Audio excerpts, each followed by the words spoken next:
네, 매주 찾아오는 우리들의 수학 인생. 예, 그 수학에 대한 분야는 지금까지 거의 그 같은 분야가 나오신 적이 한 번도 없거든요. 오늘도 역시 새로운 분야를 하시는 선생님을 모셨습니다. 멀리 캐나다에서 오시진 않고 영상으로 접속하셨는데요. 네, 박수로 받겠습니다. 박수. 안녕하세요. 안녕하세요. 짧게 분야랑 자기소개 좀 해주시겠어요? 네, 안녕하세요. 제 이름은 오창인이라고 하고요. 저는 현재 캐나다에서 살고 있고, 그다음에 얼마 전에 이제 응용수학 저기 석사 과정을 마쳤습니다. 그래서 아마 이 방송 나갈 때쯤이면은 이제 박사 과정 시작했을 거예요. 사실 그때부터는. 예, 그래서 마찬가지로 응용수학 중에서도 이제 수리생물학 분야로 이번에 박사 과정을 시작하게 되었습니다. 예, 잘 부탁드립니다. 우선 좀 늦었지만 석사 학위 취득하신 거 축하드립니다. 박수. 아, 감사합니다. 그 분야 말고 여기 좀 네. 그렇게 뭐야 분야 설명을 하면 잘 하시는데 자기 그 다른 분야 이외의 걸 설명을 하라고 말씀을 드리면 막 머뭇거리시는 학문과 혼연일체가 된 분들이 많이 나오셨어요. 그 예, 분야 말고 자신에 대한 뭔가 소개해 주실 건 없네. 그래요. 저는 사실 되게 이렇게 막 재밌는 사람도 아니고, 그렇다고 막 되게 막 스펙타클한 인생을 사는 사람도 아니고, 전 정말 하루 일과가 정말 심플하거든요. 저는 진짜 아마 스님들 보시면은 깜짝 놀라실 겁니다. 제 하루 일과 보면은 정말 이렇게 단조롭게 사람이 살 수 있나 싶을 정도로, 정말, 예. 그래서 사실 저도 제 자신을 어떻게 소개하면 좋을까 싶어요. 사실, 진짜 뭐 학교 일, 아니, 학교 공부 이거밖에 안 하기 때문에 저는. 그냥 굳이 있다면은 저는 그냥 산책하는 거 좋아하고, 예, 그리고 이렇게 수학 같은 거 좀 공부하는 것도 그래도 재밌어 하고, 예, 한 요 정도? 아, 네. 제가 하나 오창인 선생님에 예. 대해서 추가를 하면, 저희 그 수학 친구들 모임에서 이제 저희가 다 이제 비전공자들이 대부분이기 때문에 그 전공하신 오창인 선생님의 도움이 정말 정말 크거든요. 지금 아, 선형대수랑 미적분이랑 이런 거 공부할 때 정말 자세하고 친절하고 잘 가르치시는 선생님이셔서, 예, 저희 수학 친구들한테는 정말로 큰 빛이십니다. 아유, 저는 오히려 수학생 친구들 선생님한테 너무 감사한 게, 사실 제가 이렇게 막 말주변이 막 좋다거나 아니면 잘 가르치는 사람은 아니거든요, 제가 사실. 근데도 그렇게 막 진짜 불평불만 한 마디도 없었어요. 원래 보통 과외 같은 거 하면은 한두 번씩 꼭 듣긴 마련인데, 근데 스님들 한마디도 그런 것도 없고, 또 제가 또 막 좀 이런 말 어떨지 모르겠지만, 진짜 개떡같이 말해도 너무 찰떡같이 알아들으시거든요. 솔직히 제가 뭘 이렇게 말씀드려도. 저는 항상 감사해요. 그래서 이렇게 스님들하고 같이 공부할 수 있는 그 기회 자체도 너무 소중하고, 예, 그래서 저는 늘 제가 오히려 감사한 마음 때문에 더 열심히 하려고 하는 건데, 이제 좋게 봐주시니까 제가 더 감사하죠, 사실은. 그거는. 아, 그럼 저도 숟가락 하나 얹어야겠어요. 그 직문수 2기 때 사실은 다음 주에 나오실 직문수 2기의 조교분도 엄청난 분이지만 네, 그 제가 이해가 안 돼가지고 매일 이렇게 그 직문수를 공부하는 모임을 끝나고 했었습니다. 음. 그때는 한량이어가지고. 근데 그러니까 제가 했으면은 그렇게 잘 되기 어려웠을 텐데 거의 막 그 모임에 거의 매일같이 들어오셔가지고 제 막 이상한 질문도 다 받아주시고 정말 어디선가 아, 나타나신 세상엔 참 고수가 많은 것 같아요. 이 자리에서 또 감사를 드립니다. 아, 예, 진짜 수학대하는 사람들 많아요. 저는 정말 그 축에도 못 깁니다, 사실. 저는. 잘하시는 분들이 그러면. 아, 다 못한다고 하더라고요. 예, 솔직히 잘하는, 솔직히 좀 이런 말은 좀 농담으로 들어주시면 좋은데, 잘하는 사람들 다 미국에 있습니다, 사실. 예, 미국 명문대 하버드나 MIT에 있기 때문에, 예, 제 주변에는 없어요. 잘하는 사람들. 그래서 저는 항상 그렇게 얘기합니다. 네, 예, 잘하는 사람들은 다 미국 끌려가서 갇혀 있다고. MIT나 하버드에. 그래서 제 주변에는 저 포함해서 아닙니다. 잘하는 사람은. 음. 아니, 설마 뭐 오퍼가 오거나 그러진 않을 거 아니에요. 아, 캐나다에서까지도 오퍼가 오나요? 미국 쪽 대학에서? 이제 만약에 자기가 원하면은 지원은 할 수 있죠. 한국 대학도 뭐 지원할 수 있고 다 지원은 할 수 있는데 이제 학교마다 이제 그 요청이 아니 그 뭐지 과정이 다 다르기 때문에 입학 과정이 다 달라서 근데 미국 같은 경우는 이제 캐나다는 수능 같은 게 없고 내신으로만 가기 때문에 상관이 없는데 이제 미국은 SAT라고 있잖아요, 수능이. 네. 그래서 이제 그런 것도 다 봐주고 이러면은 나 캐나다에서도 볼 수 있거든요, 그런 거는. 그래서 이제 좀 거기에 맞춰서 하면 충분히 예, 오퍼도 오기도 하고 막 해요, 진짜 실제로. 아, 아는 사람도 미국으로 갔습니다, 아예. 그냥 미국 대학이랑 대학원 이런 쪽으로. 근데 저는 굳이 갈 필요성은 못 느꼈어요. 가면 좋긴 할 것 같은데, 예, 그래도 아직까지 캐나다가 더 좋은 것 같아요, 저는. 그러면은 제가 오늘 그 순서를 시작하기 전에 네. 자기 분야 얘기를, 아니, 하여튼 대서사시를 이렇게 보내주셨어요. 사실 사연이 책 한 권이더라고요. 그래서 아, 예. 뒤에 가면 말을 못 할까 봐 그래서 지금 은 아, 말을 많이 하는 건데, 네.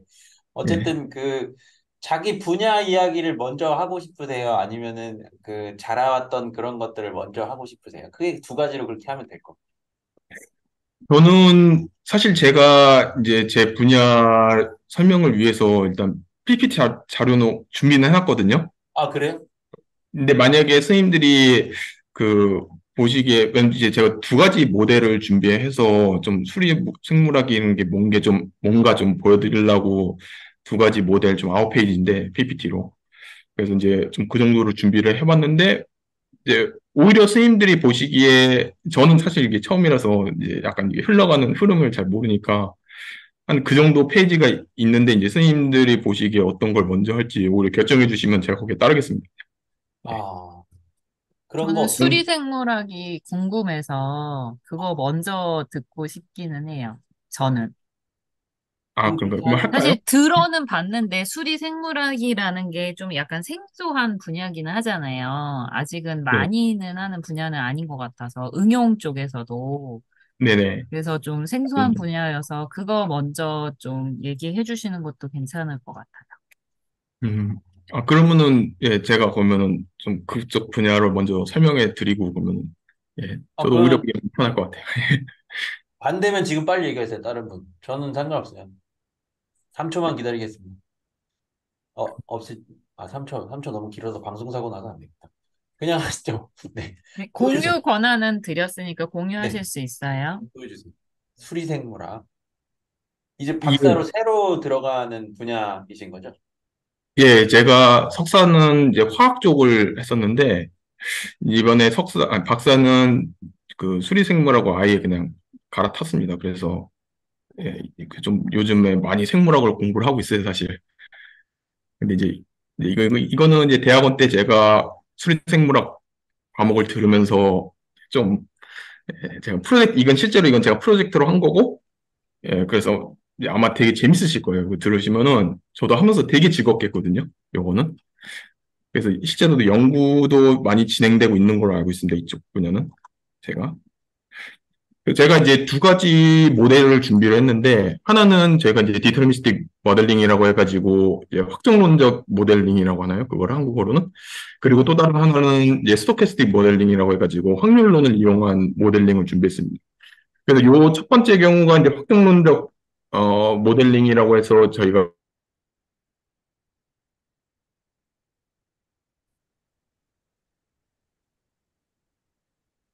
끊기는 것 같은데.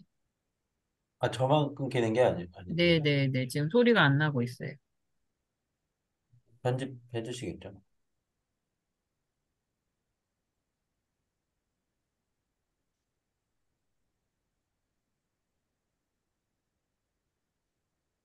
어, 사실 제가 이제 수리생물학 그 모델 두 가지를 딱 준비했는데, 첫 번째로 보여드릴 거는 이제 디터미니스틱 모델링이라고 해가지고 이 미분 방정식을 저희가 직접 풀어가지고 사실 컴퓨터가 풀긴 하는 거지만 그 직접 풀어가지고 저희가 이제 그 트렌드를 좀 알 수 있거든요. 그래서 이제 그게 여러 가지 저희가 모델링을 할 수가 있는데 이제 제가 보여드릴 거는 이제 마약이 어떻게 확산되는지 그거에 대한 아, 모델링이고 선생님, 네, 죄송해요. 근데 저희 화면이 보이세요, 지금? 얼굴들이? 예, 저 오른쪽에 저 포함해서 아, 다섯 그러면은 네, 선생님이 지금 이렇게 쭉 진행을 하실 거니까 네네. 저희가 카메라에 손을 이렇게, 이게 지금 오디오가 자꾸 물려가지고, 손을 아, 예, 이렇게 예. 들면 질문이 있다는 뜻이니까 자연스럽게 멈춰주시면은 저희가 네네. 질문을 하는 걸로 그렇게 해도 될까요? 예, 괜찮습니다. 그럼 제가 네. 이거 켜놓겠습니다. 이거. 네. 알겠습니다. 그래서 그래서, 저희가, 예, 말씀하십시오. 네. 아니, 그냥 멈춘 김에 질문. 예, 예. 그 디터미니티, 용어가 정확히 어떻게 되나요? 아, 그게 디터미니스트라고 해서 디터민 있잖아요. 디터미니스트, 아, 예, 예. 예, 요거. 결정론적 모델 이런 건가요? 예, 맞습니다. 그래서 요거는 아, 확률적인 건 안 들어갑니다. 여기에는. 그럼 근데, 쟤는 네. 선형대소의 디터미넌트랑은 아무 관련이 없는 거죠?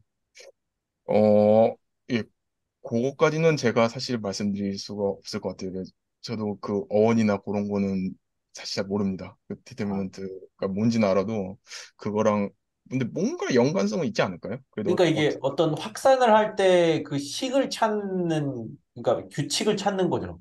식으로. 예, 규칙이라기보다 패턴이라고 보시면 될 것 같아요. 패턴. 네. 예, 패턴. 사실 규칙까지는 찾아내기 힘듭니다. 사실은 규칙을 찾아내려면은 저희가 그 이런저런 변수들을 다 고려를 해야 되는데, 근데 사실 모델링이 특성상 그건 불가능하거든요. 그래서 음. 가정을 많이 하기 때문에 사실상 전체적인 패턴을 보기 위함이다라고 이해해 주시면 될 것 같아요. 그 예측을 하려는 건 거죠. 예, 그렇습니다. 예. 어, 그럼 규칙이랑 패턴이랑은 다른 건가요? 예를 들어서 제가 이해한 규칙은 이렇게 뭔가 저희가 이제 뭐 식을 넣으면은 이제 식이 되면 이제 그거에 대해서 이제 뭔가 딱 답을 내주는 건데 사실 이 친구는 그것까지는 안 됩니다. 그 친구 저희가 그 아, 패턴을 볼 수 있어서 미래를 대충 예측할 수는 있는데 이제 규칙처럼 막 그렇게 딱 이렇게 될 것이다 이렇게 할 것이라고 100% 장담은 못 합니다. 절대로 그것까지는 저희가 그런 면에서 제가 볼 때 네. 규칙이라고는 얘기 안 하는 거고 그냥 패턴이라고 말씀드리는 거거든요. 만약에 규칙이 선생님들이 생각하는 제가 말한 그런 패턴의 의미에서 규칙이다 건 맞습니다. 그건, 예, 그건 맞아요. 그러면 저는 이제 좀 더 엄밀하게 규칙을 좀 더 좀 강한 의미로 본 거거든요. 선생님들 말씀하신. 그래서 제가 첫 번째로 이 오피오이드 그 마약 확산 모델링을 좀 소개를 해드리려고 하는데 사실 요거는 좀 한국에서도 문제죠, 사실. 캐나다도 문제입니다. 캐나다도 사실 이번에 정권 바뀌고 나서부터 마리화나를 합법화를 시작했기 때문에 예전에 저 어릴 때만 캐나다 처음 왔을 때나 뭐 고등학생 때, 뭐 대학교 초반에도 마찬가지였어요. 그때도 사실 문제가 없었는데 지금 마리화나 합법화한 이후로 많이 문제가 심각해지고 있습니다, 똑같이. 그래서 어딜 가나 마약 중독된 사람들 좀 쉽게 볼 수 있었고 옛날에 비해서는. 예, 그래서 특히 버스 정류장이나 지하철 가면은 그냥 막 퍼질러 자는 사람도 있어요. 그막 냄새 풍기면서, 마리화나 냄새 풍기면서. 예, 그래서 지금 한국도 사실 많이 지금 심각하죠. 이거 펜타닐 문제로. 그래서 제가 이제 사실 이 모델링을 준비한 겁니다. 약간 좀 이제 동기부여라고 할까요? 이걸 제가 소개시켜드리는. 그래서 이제 제가 간단하게 이제 그 사전 지식을 좀 알려드리려고 합니다. 사실 응용수학은 선생님들이 지금 이제 순수수학 하시는 분들을 위주로 만나서 이제 순수수학적인 얘기를 많이 들으셨는데 응용수학은 사실 수학적인 베이스가 많이 필요 없습니다. 이 친구는. 물론 이제 안에 작용하는 수학 베이스는 알아야 되는데 이 자체를 이해하기에는 사실 너무 우리 가까운 문제다 보니까 그렇게 막 크게 필요하진 않습니다.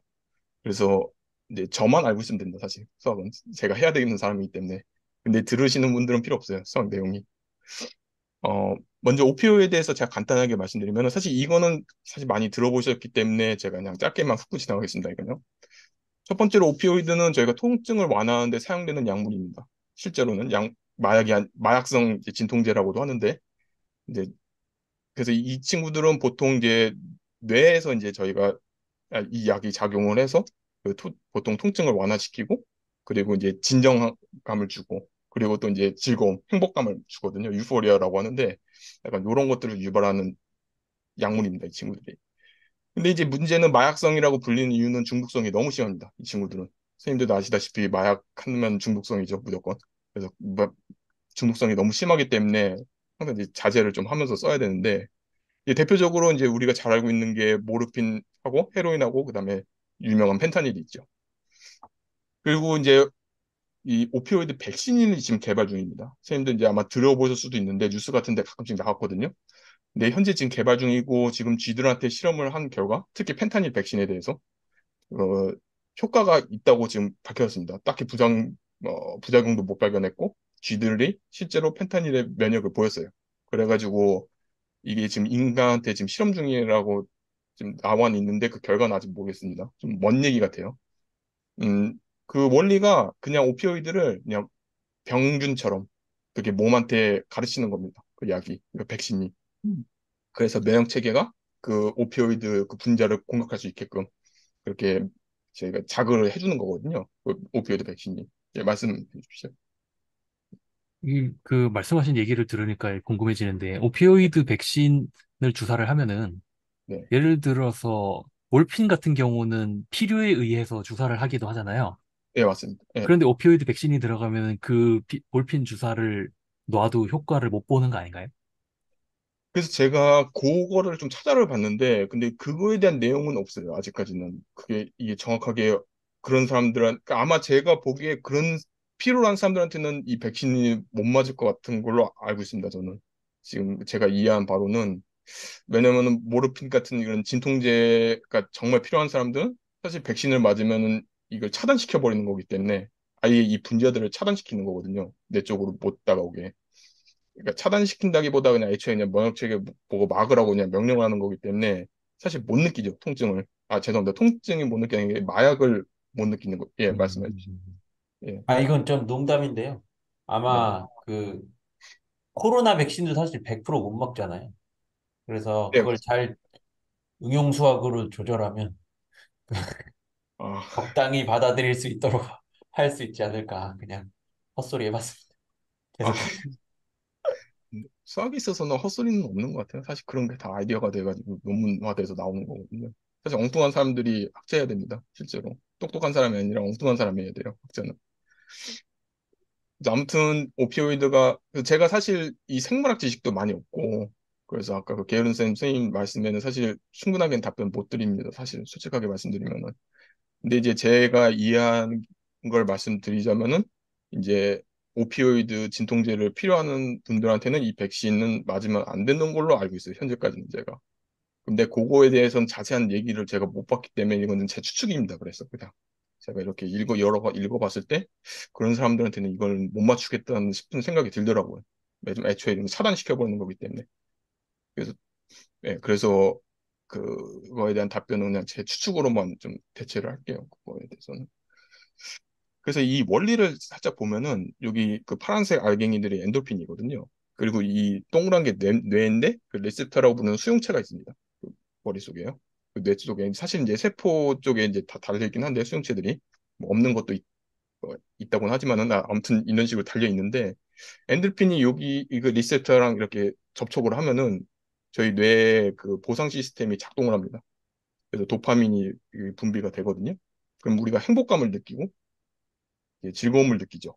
사실 우리가 흔히 막 뭔가 해냈을 때 막 즐겁다 막 뭐지 막 좋은 느낌들 약간 그런 게 이제 약간 엔돌핀에 연관이 있는 거거든요. 근데 오피오이드가 저희 몸속에 들어오게 되면은 이 오피오이드가 수용체랑 그냥 무작위 그냥 뭐팍 미친 듯이 접촉을 합니다. 이 친구들이 여기 그림에 빨간색 그림 오른쪽 보시다시피 그러면은 여기 익세시브라고 그랬거든요. 과도하게 자극이 됩니다. 그렇기 때문에 보상 시스템에서 많은 이제 즐거움을 주겠죠. 자극이 심해지기 때문에. 그래서 사실 이게 뭐 한 번 갖고는 뭐 예, 그럴 수 있는데 근데 문제는 이게 지속적인 사용을 한단 말이다. 이 기분이 너무 좋기 때문에 지속적으로. 그러면 뇌는 거기에 점점 더 익숙해지고 점점 더 과한 자극을 요구하게 되죠. 그러면 더 많은 마약을 투약하게 되고 그러면 결국엔 죽음까지 이르는 그냥 그 지경까지 가는 거죠.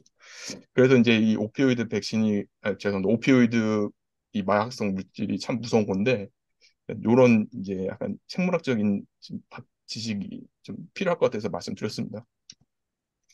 이제 이게 본격적으로 이제 수학 얘기인데 사실 요거는 어렵지 않아요. 요거 어렵지 않고 제가 그냥 말씀드린 것만 딱 기억해 주시면은 사실 이해하는데 전혀 지장 없습니다. 이 식도 무시하셔도 됩니다. 이건 식은 그냥 제가 이렇게 세운다 이렇게만 말씀드린 거고 저희 미분 방정식 혹시 공부하셨던 분들 중에 물탱크 문제 아마 익숙하실 겁니다. 그 미분 방정식 특히 문제 풀다 보면은 물탱크 문제 항상 나오거든요. 그래서 그거랑 되게 비슷한 개념이라고 보시면 돼요. 요 S가 그 마약에 면역이 없는 사람들, 그냥 건강한 사람들, 일반 사람들, 저희들 같은 사람들입니다. 그런 사람들을 저희가 이제 S라는 그룹에 속해 있다고 저희가 보는 겁니다. 그런 사람들은 전부 다. 근데 그런 사람들이 그 이제 처방을 받을 수도 있겠죠. 뭐 병에 걸렸다든지 해서 통증이 필요하기 때문에 의사든 약사든 누구한테든 마약성 그 진통제를 처방을 받을 수 있습니다. 그러면 이 피로 이동합니다. 이 피로 이동을 해요, 저희가. 그다음 여기서 이제 다시 돌아갈 수도 있고, 여기 화살표 방향 보시면 다시 돌아갈 수도 있거든요. 특히 마약 그 진통제를 끊으면 다시 돌아가는 겁니다. 이쪽으로, S로, 저희가. 근데 여기서 이제 문제는 중독에 빠질 수도 있겠죠. 그 마약성 진통제를 막 오용하거나 남용하면 저희가 중독으로 빠질 수 있습니다. 그럼 이 A그룹으로 옮깁니다, 저희가.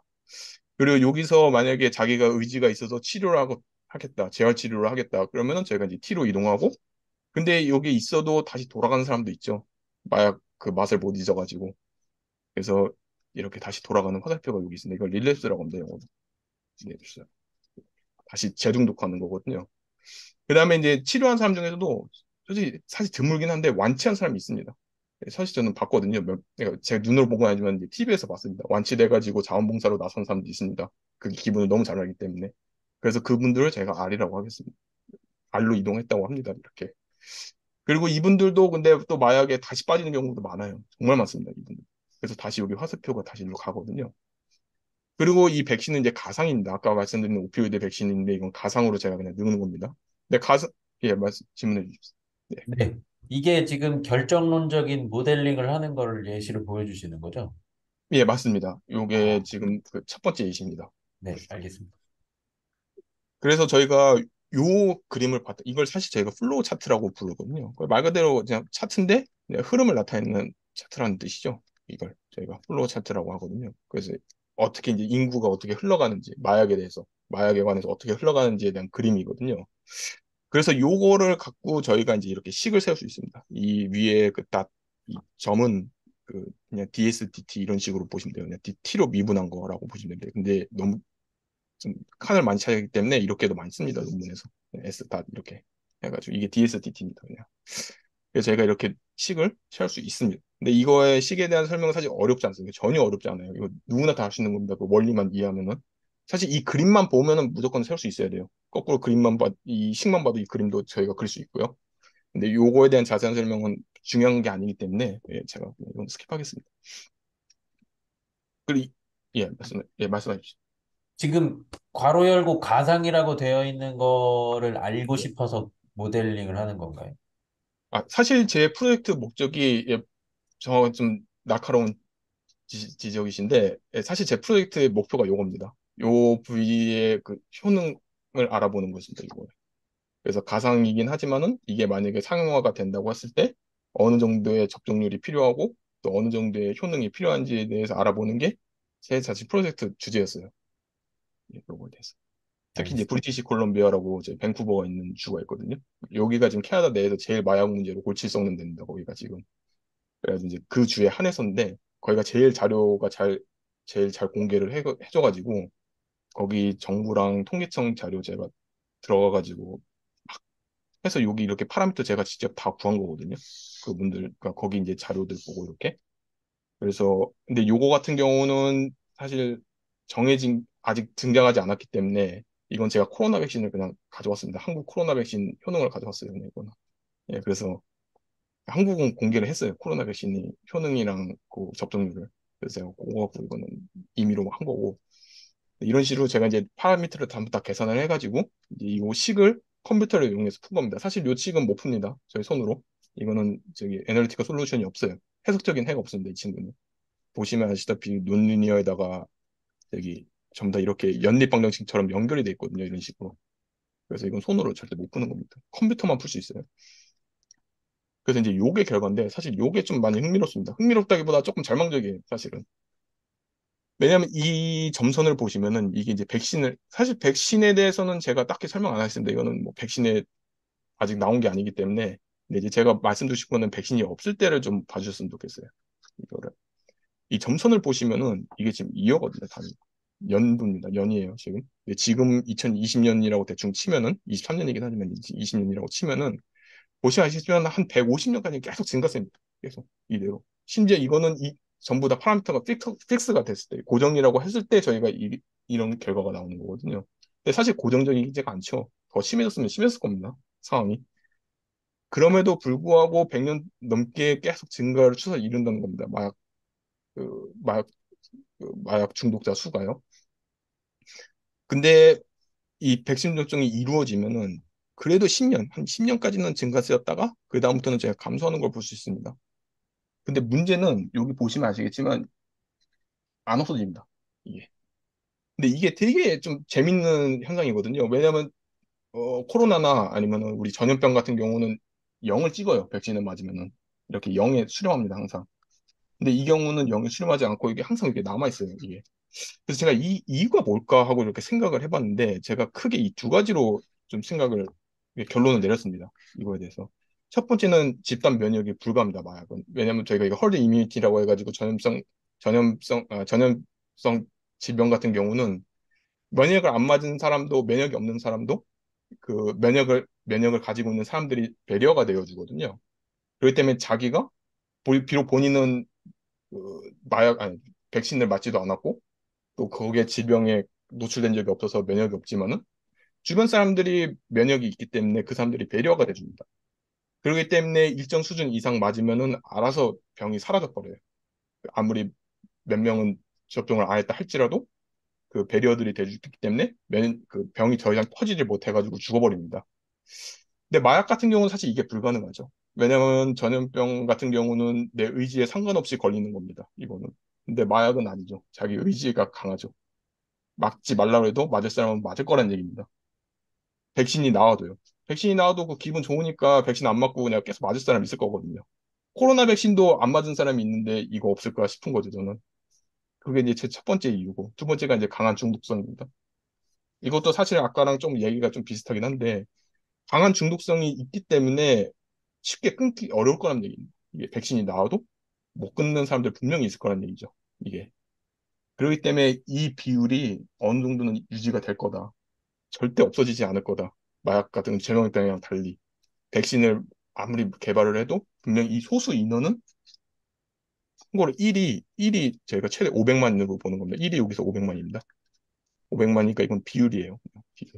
그러니까 0.001이면은 대충 예 질문해 주시죠. 어, 제가 먼저 하고 하시면 될 것 같아요. 예. 그러니까 이 지금 네, 수식을 세워서 알아본 것이 이 경향성이잖아요. 이 네 맞습니다. 수학이 될 것이다. 네. 그런데 그 원인이 집단 면역kul과 더하기 강한 중독성인지 아닌지를 알아보는 모델링 방법도 존재하는 건가요? 네, 그거는 사실 통계가 쌓여야 됩니다. 그거까지는. 미래일은 제가 예측만 하지 확신은 못하는 이유가 통계 자료가 필요해요. 그것까지 알려면은. 근데 그러니까 사실 지금 상황에서는 통계 자료가 없기 때문에 그냥 이럴 것이다. 만약에 이렇다면 이럴 것이다라고밖에 얘기를 못 합니다. 지금은. 약간 과거에 다른 비슷한 종류의 백신의 효과를 가지고 추정해 보거나 할 수 있는 그런 건 없는 거예요.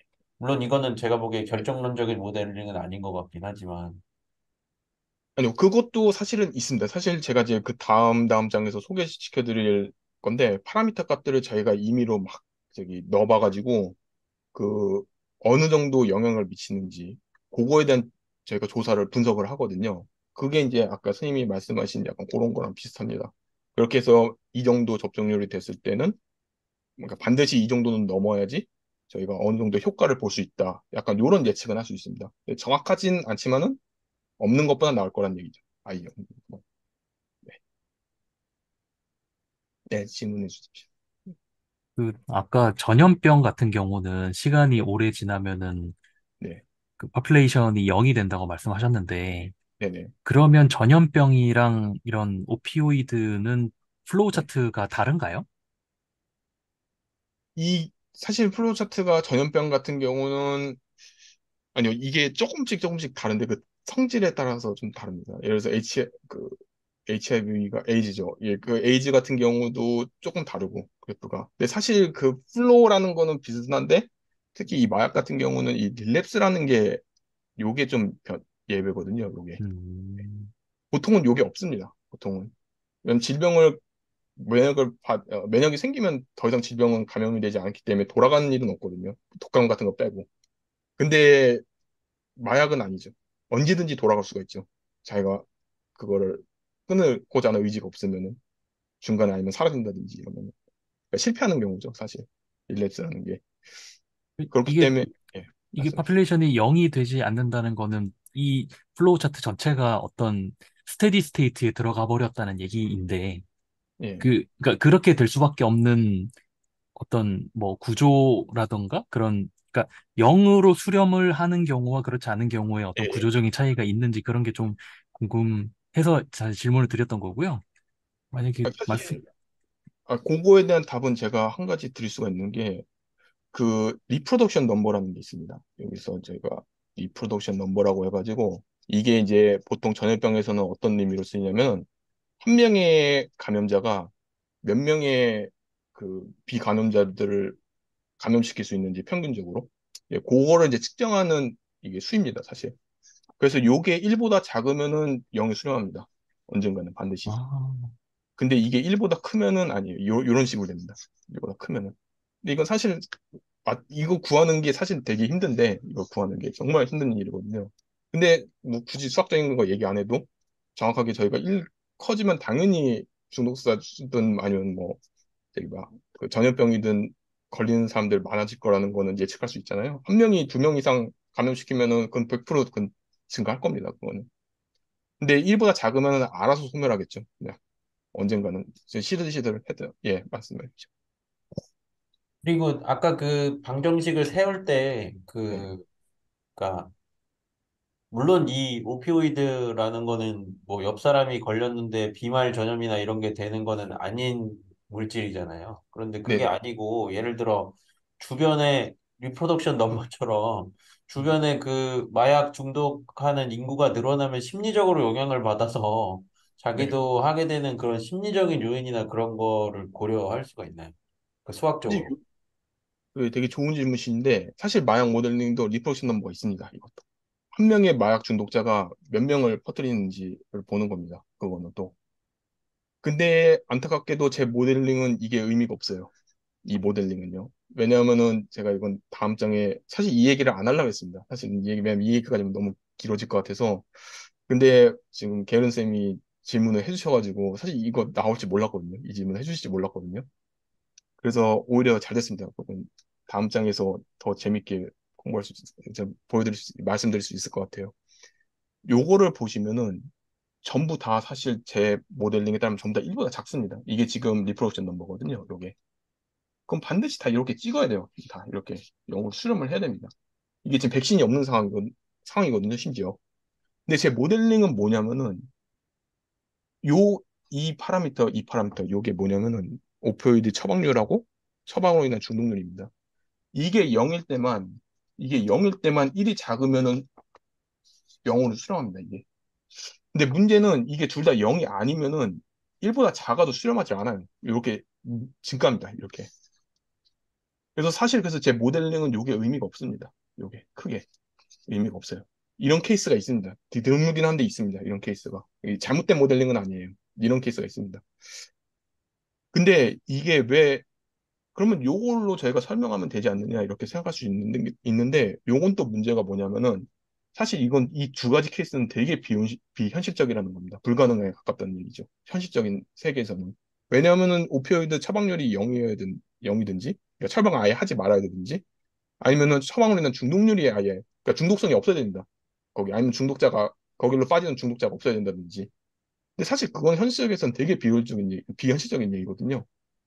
그러니까 사실상 이 경우에는 1보다 작아도 이걸 저희가 만족시킬 수가 없기 때문에 이 두 가지 케이스를 만족시킬 수가 없기 때문에 제 모델링은 현실적인 조건에서는 이걸 따를 수밖에 없다는 얘기입니다. 그래서 사실상 이게 제 모델링에서는 의미가 없다는 얘기예요. 리프레션 넘버가 1보다 작음에도 불구하고 증가하는 케이스라는 얘기입니다. 이게 사실 저는 요 이유를 릴랩스라고 봅니다. 사실 이 수학적으로 설명하자면 요 릴랩스 때문에 사실 이런 일이 발생하는 거라고 저는 보는데 수학적으로 생물학적으로 말이요. 근데 이제 엄밀하게는 예, 아마 그럴 가능성이 큽니다. 제가 그것까지는 분석을 안 해서 보고서에도 아직 쓰진 않았는데 제 추측은 그렇습니다. 현재로서는. 근데 저희가 아무리 이게 근데 의미가 없다고 할지라도 저희가 확실한 거는 만약에 이걸 0에 가깝게 또 요거는 요걸 0에 가깝게 만들면은 확실한 건 중국산 수는 줄어든다는 건 알 수 있죠. 왜냐면 이게 아예 0이면은 0으로 수렴한다는 걸 저희가 알기 때문에 요 두 친구에 한해서는 저희가 여기서 알 수 있는 사실은 비록 0이 현실적인 될 수는 없지만 0에 최소한 가깝게는 만들면 또 그런 노력을 한다면은 저희가 중독사 수는 많이 줄일 수 있을 거란 얘기입니다. 예, 질문하십시오. 질문해 주세요.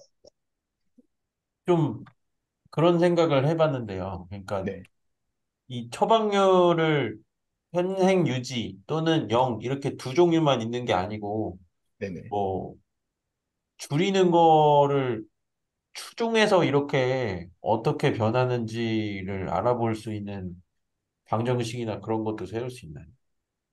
그게 참 좋은 질문이신데 사실 그 다음 장에 제가 그 설명하려고 했거든요. 그 다음 장에서 그 사실은 예, 아니 근데 그거 되게 예, 그거를 제가 그 센서티비티 어널리시스라고 부르거든요. 그거를 이건 사실 여러 그 분야에서 쓰는 용어긴 한데 저희는 이제 파라미터에 대해서 이제 그 민감도라고 할까요? 센서티비티 그거를 이제 분석하는 작업을 실제로 많이 합니다.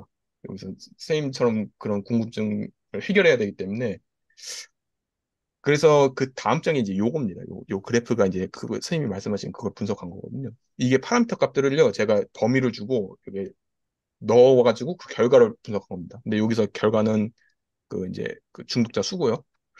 그래가지고 여기서 이제 보시면 아시겠지만 일단 요 백신하고 요건 제가 두 개 일단 빼겠습니다. 이건 제가 설명 안 할게요. 여기서 요거는 지금 당장은 네, 마지막에는 설명해 드릴 건데 요거는 지금 무시해 주세요. 요거는 이 두 가지는.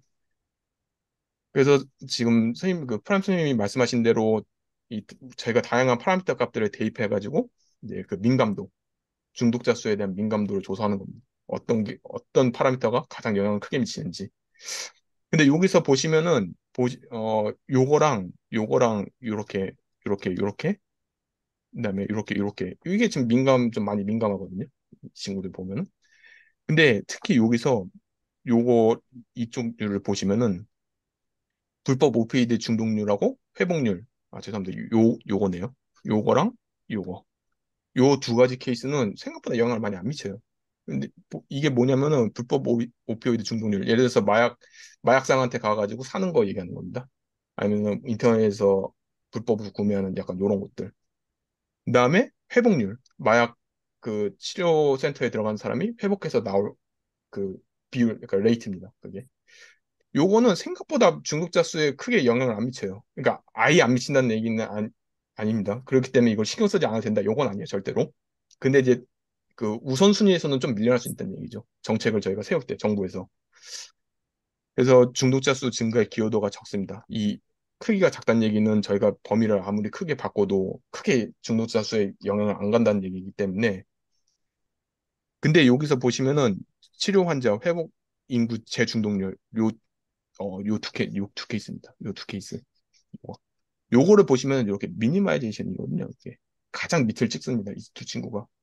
여기서 말하는 거는 얘네들은 무조건 낮춰야 된다는 얘기입니다. 낮춰야지 저희가 최소화를 유지할 수 있어요. 어떤 상황에서든지. 마약 중독자 수의 최소 미니마이제이션을 저희가 그, 그것도 목표기 때문에 그러기 위해서는 요 그래프에서 이 아날리시스에서 얘기하는 게 요 재중독률 요거를 막아야 된다는 얘기입니다. 그러면은 중독자 수가 최소화가 돼요. 요거 이렇게 되면은 이 제 모델링에 의하면은 그리고 여기서 보시면은 처방 중단율이 있습니다. 요건 이 부분.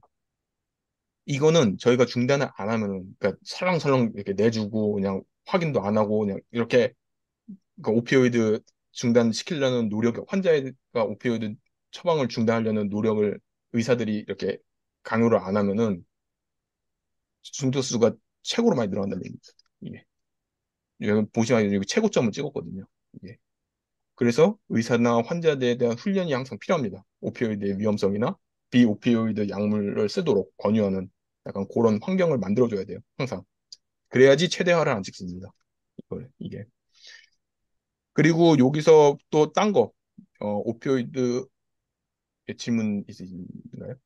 아, 저기 뮤가 인구 사망률이잖아요. 아, 예, 예, 맞습니다. 근데 예, 이 그러니까 인구 사망률을 파라미터로 넣으면은 일정 범위 내에서 예. 사망률이 올라가면 지금 중독이 줄어드는 그런 건가요? 사실 요거는 이제 좀 어떻게 보면 당연한 얘기인데 말 그대로 그냥 인구를 다 사양시킨다고 생각하시면 됩니다. 그냥 중독자나 아니면 그냥 일반 사람 그냥 사양시키는 거예요. 그러면은 사실상 중독자들은 죽겠죠. 왜냐면은 사람이 죽어 나갔기 때문에 그만큼 인구수는 감소할 거고 그렇기 때문에 그 사람들이 중독될 확률도 없겠죠. 근데 문제는 이거는 바람직하지 못한 거죠. 사실은 사람을 사양시킨다는 거나 아니면은 죽여야 된다는 얘기이기 때문에 그 사람들을 그러면 죽게 내버린다든지. 예. 여기 Y축의 프로포션이라는 게 지금 네. 전체 파라미터 중에 어느 정도의 영향력을 끼치고 있는지를 말하는 건가요? 예, 그렇게 해석하셔도 됩니다. 요게 이제 엄밀하게는 저희가 1을 전체 인구수라고 봤을 때 500만이거든요, 1이. 네네. 그거에 대한 이제 그 중에서 이제 1이라고 봤을 때 그걸 차지하는 비율이 됩니다. 그게. 그래서 예를 들어서 욕이다 그러면 한 0.02 24 정도 되나요? 어, 전체 1이라고 보면 0.024 정도가 이 부분을 차지한다는 얘기입니다. 이 부분. 그럼 저 요인들이 서로 독립적인지는 어떻게 알 수 있나요? 사실 이게 그래서 그것도 되게 날카로운 질문이신데 다양한 방법이 있습니다. 그런 걸 고려한 것도 있어요, 사실은. 근데 이거는 독립이라고 보는 겁니다. 그냥 이건 어쩔 수 없이. 아, 독립을 왜냐면은 가정한 상황인 건가요? 예, 독립이라고 가정을 하고 사실은 다 얽혀 있죠, 이게. 사실은. 그래서 뭐 하나 올리면 자동적으로 다른 것도 올라갈 수가 있고 그렇긴 한데 근데 저희가 이제 그거까지는 생각을 안 합니다. 왜냐면 너무 그럼 복잡해집니다. 모든 게. 그러니까 예, 실생활에서는 이제 오피오이드 중독자인데 병원에 가서 실제로 많이 다쳐가지고 이제 나는 예. 그거 아니면 안 맞겠다 뻗어서 막 의사가 할 수 없이 막 가지고 그런 일이 생길 수도 있으니까 서로 막 영향을 끼칠 수 있을 것 같아가지고. 네. 사실 이제 근데 되게 중요한 말씀을 하신 게 이제 그래서 모델링에서 제일 중요한 게 가정이거든요. 이제 근데 이제 보통 가정에 따라서 결과도 많이 달라지고 하는데 이제 여기서는 이제 보통 독립적이라고 그냥 봅니다. 사실은. 예, 그렇게 되게 근데 좋은 지적이세요. 그거는. 그리고 이게 되게 심플한 아날리시스입니다. 이게. 예, 이건 진짜 그냥 말 그대로 일일이 넣어보는 거기 때문에 저도 그냥 이렇게 했고 이렇게 하는 경우도 많아요. 사실은. 이게 최선인 경우입니다. 사실은. 예, 많은 경우에. 예. 그리고 저희가 이제 재활치료나 입원율을 보시면은 이것도 이제 다소 그냥 있습니다. 네, 다소 있는데 이제 다른 거에 비해서는 우선순위는 조금 떨어집니다. 이게 정책을 저희가 만약에 정부가 세운다 그러면은 근데 하긴 해야 돼요. 어쨌든 이 분야에서도 효과는 노릴 수 있기 때문에 그리고 사망률은 아까 프란스님이 말씀하신 대로 비현실적이고 바람직하지 못합니다. 이거는 그렇기 때문에 이건 고려를 안 합니다. 저희가 이거는 제가 고려 안 하고 근데 백신 같은 경우는 제가 보시면은 안 맞으면은 엄청 늘어나죠. 사실. 그래서 여기서 저희가 알 수 있는 경우는 뭐든지 간에 일단 빨리 백신이 나와서 접종을 시작해야 된다. 그게 이제 주는 결론입니다, 여기서. 근데 중요한 거는 이 에피커시, 백신의 효율, 효능은 크게 영향을 안 미칩니다. 물론 중요하지 않다는 얘기가 아니에요. 당연히 좋아야죠. 주려면. 근데 생각보다 접종률에 비해서는 엄청나게 조금만밖에 영향을 안 미친다는 얘기죠. 그래서 접종률이 훨씬 더 중요하다. 무조건 많이 맞춰야 된다. 그래서 코로나 백신 때도 정부가 막 맞으려고 막 그렇게 난리를 쳤었죠. 뭐 난리라고 표현하기는 좀 그렇긴 하지만은 엄청 강요를 했었죠. 권유도 하고. 예, 그런 이유 때문입니다, 사실. 보통 이렇게 나타납니다. 모델링을 하면은 백신은 항상 중요하게 나타나요. 예, 그렇게 해서 이제 이게 제가 이제 이번에 프로젝트로 했던 수리생물학 때 프로젝트를 했던 확률 모델링입니다. 죄송합니다. 이게 디터미니스틱 모델링이고 확정론적 모델링입니다. 이게 그래서 이런 식으로 저희가 수리생물학에서 패턴을 주로 알아보고 그리고 이제 그 문제 해결을 위해서 이런저런 정책 같은 거 만들 때 특히 정부에서 이제 많이 요구를 합니다. 실제로 수학자들한테 모델링을 해달라고. 보통 전례가 없는 경우 코로나 백신이 대표적입니다. 캐나다도 그랬고 한국도 그랬을 겁니다 아마. 그래서 이건 이제 두 번째 모델링인데 요거는 이제 확률 모델링입니다. 그래서 이거는 제가 개인적으로 좀 재밌어하는 모델링이거든요. 근데 사실 저희가 요거는 이제 저희 이번에 그 체내에 좀 들어가 보려고 하는데 지금까지는 이제 마약이었기 때문에 저희 바깥 세상 이야기면 이거는 이제 우리 몸속 안의 이야기입니다. 요거는 진짜 생물학이에요. 요거는. 그래서 실제로 많이 어려워하는 부분입니다. 왜냐하면 생물학 지식이 많이 없거든요. 수학자들이. 그래서 이건 생물학을 또 따로 전염병 같은 경우는 우리랑 친숙하기 때문에 딱히 지식도 필요하긴 하지만 이만큼은 아니거든요, 사실. 이 생물학만큼은. 근데 요거는 많이 어려워들 하는 이유가 생물학 지식을 많이 요구합니다. 그래서 저도 지금 생물학 공부에 지금 많이 시간 쏟고 있고. 그래서 요거는 이제 어떤 모델링을 한 거냐면은 저희가 호흡기로 전염성 질병에 노출되었다고 가정을 했을 때, 뭐 코로나도 대표적인 예죠, 요거에. 이제 그 병균이 우리 몸에 들어올 거란 얘기입니다. 근데 이 병균이 우리 몸에 들어와서 세포를 감염시켜야 돼요. 그래야 자기가 살아났습니다. 바이러스 입장에서는. 그걸 모델링한 겁니다. 근데 되게 간단한 모델링이에요. 면역체계에 신경도 안 쓴 거고 그냥 말 그대로 세포, 바이러스, 그다음 감염세포 이 세 가지 케이스만 딱 본 겁니다. 그냥 되게 심플한 모델링입니다. 이거는. 그래서 저희가 여기서 하고 싶은 게 뭐냐면은 이 감염될 확률을 구해보는 거거든요. 그냥 단순하게. 근데 여기서 이제 감염에 대한 정의가 뭐냐면 특정 시간 동안 저희가 뭐 시간은 여기서 제가 한 50으로 정했는데 그 특정 시간 동안 체내 바이러스가 있든지 아니면 감염된 세포가 있으면은 저희가 감염이라고 정의를 합니다. 그래서 이것도 그냥 저희가 일단 미분 방정식으로 이렇게 세울 수 있습니다. 이것도 이렇게 이 모델링을 갖고 그래서 미감염 세포가 있으면은 바이러스가 침투를 해서 감염을 시키는 겁니다. 이렇게. 그래서 이 원리로 그리고 이 감염된 세포는 또 바이러스를 만들어냅니다. 안에서 그 DNA, RNA 그거거든요. 바이러스 DNA 심어가지고 이 세포가 이제 공장 역할을 하잖아요. 근데 그러면서 이제 바이러스를 막 만들어내다가 결국 이 세포는 죽게 되죠. 다 만들고 나면은 바이러스 딱 터지고 나면은 그러면서 또 그 바이러스들은 또 돌아다니면서 또 미감 세포들 감염시키고 약간 이 원리를 모델링한 겁니다. 그래서 이거는 예 말씀해 주십시오. 그럼 방금 전 그림에서 네, 그 미감염 세포, 감염 세포, 바이러스의 XYB라는 이 세 가지는 네. 벡터처럼 작용하나요? 아니면 그냥 단순한 수인가요? 요거는 벡터 예, 이제 방향성을 가진다는 그러니까 이제 약간 시적인 의미에서는 벡터라고 볼 수 있을 것 같은데 아, 이제 예, 시적인 의미에서 네 왜냐면 이게 방향성을 갖기 때문에 근데 여기서는 그냥 그, 그 베리어블입니다. 변수입니다. 그냥 여기서는 그냥 의미하는 게 그냥 미감염 세포 개수가 되겠죠. 여기서는 개수, population 그냥 Y도 그렇고 V도 그렇고 그냥 V는 이제 파티클 개수라고 저희가 보는데 어쨌든 population 개수라고 보시면 돼요. 여기서 X, Y, V는 그리고 이제 이건 아까 말씀드렸듯이 플로우 차트이기 때문에 팩터죠. 뭐 어떻게 보면은 그래서 방향성을 갖는 거죠. 일로 갔다 일로, 일로 갔다 일로 이런 식으로 이런 거렇게만 이해해 주시면 제가 볼 때는 문제 없습니다. 벡터 재밌는 얘기예요. 벡터라고 저 생각하시는 그 발상이. 근데 이게 이제 제가 그래서 이건 컴퓨터로 이거는 제가 여기다가 써드리겠습니다. 이거는 만약에 하고 싶으시면은 스토캐스틱 프로세스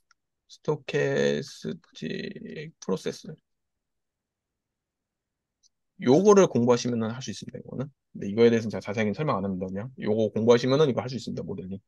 보통 응용수학과 기준으로 빠르면 4학년, 늦어도 대학원 때 들을 수 있습니다. 이거는. 어, 제가 초기값을 뭐라고 집었냐면은 미감염 세포가 100개가 있고 감염 세포는 초기에는 없고 바이러스는 딱 하나 있다고 가정을 한 겁니다. 그리고 이제 여기 이렇게 제가 저기 파라미터 값들을 지정을 했고요. 이렇게. 근데 여기 보시면 아시겠지만은 사실 이게 100번을 돌린 겁니다. 그렇기 때문에 실제로라면은 100개 그래프가 나와야 되는데 지금 딱 두 개밖에 없습니다. 하나, 둘, 이렇게. 또 하나, 둘, 색깔별로 두 개씩밖에 없죠. 그 소리는 98번이 실패했던 얘기입니다. 바이러스가. 감염을 실패했어요. 그것도 보시면 아시겠지만 초기에 그것도 다 실패해버렸거든요. 100번 중에 두 번씩 성공한 겁니다. 겨우 두 번. 실제로는 한 번이에요. 근데 제가 일부러 그래프 좀 멋있게 보려고 두 번 나올 때까지 계속 돌린 거거든요. 그래가지고 그때 딱 나왔을 때 그래프로 제가 뽑은 건데 보통은 한 번 나옵니다. 한 번. 99번이 확 죽어버려요. 그러면은 사실 우리가 이거 딱 봤을 때, 그럼 바이러스 뭐 별거 아니네. 그냥 딱 한 번, 뭐 딱 살아남으면 그냥 몸에서 알아서 처리하겠지. 그냥 99번 살아남는데 뭔 이게 대수겠냐. 이렇게 생각할 수 있거든요. 근데 이 다음 결과를 보면 깜짝 놀랍니다. 아닙니다. 지금 아까 제가 구한 케이스가 요겁니다. 요거. 한 번. 100번 중에 한 번이니까 그 1%죠. 근데 제가 여기서 무슨 짓을 했냐면은 미감염 세포를 100개로 했다가 요 경우죠. 그다음에 두 번째 케이스는 1000개로 늘렸습니다. 요거로. 그리고 각각 케이스마다 제가 이 미감염 세포 감염률, 바이러스에 의한 미감염 세포 감염률을 조금씩 증가시키고 바이러스 생성률 그러니까 바이러스가 감염시키고 나서 그 안에서 바이러스를 만들어내는 생성률입니다. 이게. 그걸 이렇게 증가를 시켰습니다. 근데 여기 보시면은 영, 이쪽 방향하고 이쪽 방향을 이렇게 봐보시면은 이쪽 방향으로 가면 갈수록 숫자가 커져요. 감염될 확률이 커집니다. 확실히. 0.01, 그러니까 1%, 8%, 14%. 근데 이쪽은 그렇게 크게 변화가 없어요. 뭐 아주 없는 건 아니지만 1%, 3%, 3%입니다. 일단 여기서 저희가 첫 번째 알 수 있는 결론은 저희가 이 바이러스에 대한 약을 만든다라고 하면은 바이러스 생성률보다 감염률을 억제하는 약이 더 효과적일 거라는 얘기입니다. 약을 만든다면요. 아, 물론 둘 다 만들어야죠. 만들긴 만들어야 되는데 이제 뭐가 더 효과적이냐? 처방을 한다 하면은 이쪽 약을 더 신경 쓰는 게 좋을 거라는 얘기입니다. 실제로 바이러스가 들어오면은 이제 그 세포 밖에서 처리하는 약이 있고 그 바이러스를 방해하는 약이 있고 또 세포 안에 침투한 그 바이러스를 방해하는 약이 있습니다. 보통 일반적으로 에이즈도 그렇고 HIV 특히 그 약이 대표적인데 근데 이 경우에는 감염률을 억제하는 게 요거죠. 요걸 억제하는 약이 더 효과가 좋을 거라는 얘기입니다. 왜냐면 확률을 확 낮추기 때문에. 예, 말씀하십시오. 그러니까 생성률을 줄인다는 거는 그거 자체를 공격해서 죽여서 수를 줄이고 싶어 하는 거고, 감염률을 억제한다는 거는 뭔가 이 사람에서 저 사람으로 옮겨갈 만한 요인이나 어떤 그 증상? 그런 것들을 억제하는 식으로 작용한다는 뜻인 건가요? 아, 아닙니다. 이게 세포 감염률은 그 바이러스가 세포를 감염하는 그 작용을 방해하는 거거든요. 예를 들어서 바이러스가 몸에 들어오면은 체내에 있는 이제 세포들을 감염시키기 위해서 별 짓을 다 합니다. 얘들이. 그래가지고 일단 세포하고 접촉을 해야 되는데 그 접촉하는 그 과정을 방해하는 겁니다. 이 세포 감염률을 낮춘다는 게. 체내에서 이쪽 내 몸 세포에서 안에서. 저쪽 세포로 가는 거를 막는 거라는 말씀이신군요. 예, 바이러스가 그 미감염 세포한테 접촉해서 예, 보통 수용체 같은 걸로 이렇게 접촉을 하는데 이제 그런 거를 막는 겁니다. 그런 거를 막 방해를 하는 거예요. 막 미친 듯이 약이 못하게. 입막을 한다던가 좀 그런 거네요. 네. 길을 못 가게 막는다던가 뭐. 예, 약간 그런 것도 될 수 있고 아니면 무슨 화학물질을 뿌려가지고 못 오게 막 스프레이처럼 살충제처럼 이렇게 못 오게 할 수도 있고 뭐 여러 가지 있을 겁니다. 이거는 이제 사실 생물학 분야라서 이제 저도 사실 이거에 대해서는 자세하게 답변 못 드립니다. 사실 요거 근데 제가 알고 있는 정도는 이 정도. 그래서 궁금한데 네, 이런 파라미터 값을 조절할 때 네, 그러면은 연구를 진행하게 되면 네. 실제 생물학 하는 분이랑 교류를 해가지고 조정을 하나요?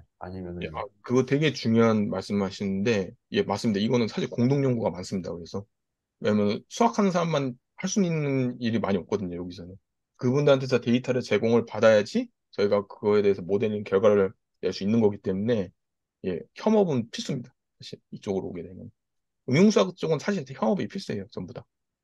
네, 그러면 이제 그쪽 분야 생물학이라고 하면 생물학 분야를 전공하신 분이 네, 자기가 이제 지금까지 봐온 임상 결과나 이런 것들을 봤을 때 네, 내가 네, 이것들이 변하면 어떻게 되는지가 궁금한데 그거에 네, 대한 맞습니다. 수학적인 해석이나 이런 부분들을 통계적 모델이나 어떤 결정적 모델을 써가지고 이런 네, 결과를 예상할 수 있다 이렇게 보여주는 거네요. 예, 맞습니다. 특히 이게 또 필수가 아니라 또 좋은 점이 보통 선생님이 말씀하신 걸 하려면은 돈이 많이 듭니다. 시간도 많이 들고. 그럼 직접 실험을 해서 알아봐야 되는 거기 때문에. 근데 수리생물학 같은 경우는 수학적으로 모델링을 해서 실험하는 거기 때문에 결과도 빠르고 예측도 비교적 쉽다는 얘기죠. 돈도 안 들고. 컴퓨터 전기값만 있으면 되거든요. 전기비만. 그러니까 사실상 그런 면에 있어서 이게 좀 힘을 많이 발휘합니다. 그런 데에는. 근데 이제 제가 여기서 이제 사실 말씀드리면 이 두 번째 케이스거든요. 아까 제가 보여드린 대로 요것만 보면은 사실 그렇게 위험해 보이지 않습니다. 사실 이게. 근데 제가 10배로 늘렸거든요. 이거를. 그러니까 말 그대로 이제 세포수가 많은 뭐 예를 들면 뭐 생물이라고 해보죠. 그러면은 갑자기 똑같은 조건인데 아까 이거 똑같은 조건이거든요. 이렇게 얘도 이렇게. 근데 보시면 아시겠지만 70%로 확 뛰어버립니다. 이게. 아니 아까 분명히 1%였는데 100번 중에 이번에는 70번이 성공하는 거예요. 1000번 돌렸으니까 700번이 성공한 겁니다. 대충. 707번이죠. 정확하게는. 근데 왜 그러면 이런 일이 발생하느냐는 거죠. 그래서 이거를 이제 두 가지 관점에서 이제 보는데 하나는 이제 가장 직관적인 생물학적인 이유입니다. 이게. 이 바이러스는요, 특징이 뭐냐면은 감염률이 되게 낮습니다. 세포에 다가와도 감염시킬 확률이 매우 적어요. 근데 문제는 생존율이 높습니다. 무슨 소리냐면 한 번 감염을 시키면은 바이러스를 미친 듯이 찍어내는 겁니다. 그 안에서. 10, 50, 100이면은 뭐 하나가 대충 100개만, 10개, 50개, 100개 만다고 보시면 됩니다. 정해진 단위 시간 안에. 그렇기 때문에 바이러스 입장에서는 일단 감염시키기만 하면 끝나는 거예요. 게임 끝이에요. 왜냐면 그다음부터 바이러스는 미친 듯이 생성해낼 거기 때문에 또 그럼 그 바이러스들이 또 퍼져가지고 또 감염시키기는 힘들었지만 이번 개수가 많아졌거든요. 하나였다가 10개로 늘어나고 또 10개였다가 또 10개로 늘어나고 또 100개 되고 이런 식으로 계속 늘어나는 거잖아요. 일단 하나만 감염시키면은. 그렇기 때문에 이 생성률을 그러니까 완전히 공장을 그냥 하나 짓는 거죠, 그냥. 세포 안에다 이 경우 이 바이러스 예, 질문 해주십시오. 좀 궁금한 게 있는데요. 아까 맨 처음에 네. 마약 같은 경우는 디터미니스틱 모델을 사용하셨잖아요. 네네, 그러니까 맞습니다. 그때는 예를 들어서 뭐 재감염률이 아니라 뭐 재중독률이라고 하면은, 네네. 그러니까 재중독률이 만약에 1%다. 그러면은 그 사람 수가 얼마든 간에 그 중에 1%는 반드시 재중독이 된다. 약간 이런 모델이었을 것 같은데. 예, 맞습니다. 예. 네. 근데 여기서는 그, 그러니까 일종의 그러니까 난수를 만들어서 시뮬레이션을 이렇게 막 돌리신 거잖아요. 예, 예. 그럼 이렇게 돌리는 거랑 이 똑같이 생성률, 사멸률 이런 확률을 가지고 디터미니스틱 모델을 돌린 거랑은 결과가 완전히 달라지나요? 여기서, 아니, 그거 되게 중요하신 질문인데, 요것도 미분 방식을 풀면요. 아까처럼 그렇게 그래프로 나옵니다, 이 친구도요. 근데 여기서 그거랑 근데 이거랑 다른 점이 뭐냐면은, 그거, 아까 그 디터미니스틱은 요런 건 설명을 못 합니다. 이런 거는. 두 번씩. 왜냐면 그거는 그냥 성공한 케이스를, 그것도 이렇게, 저희가 그래프를 이렇게 그리면 이런 식으로 나오거든요. 이런 식으로. 그것도 이런 식으로 나옵니다. 디터미니스틱도 풀면은. 그러니까 그런 거는, 요런 거는 설명을 못 해줍니다. 그 디터미니스틱은. 요런 케이스는. 근데 아까 같은 경우는 왜 근데 굳이 이걸 안 써도 통했냐면은 그거는 500만 명을 대상으로 한 거잖아요. 그거는. 그렇기 때문에 패턴을 알아보기 위해서는 굳이 이런 거는 저희가 안 따져도 됩니다. 사실 마약은.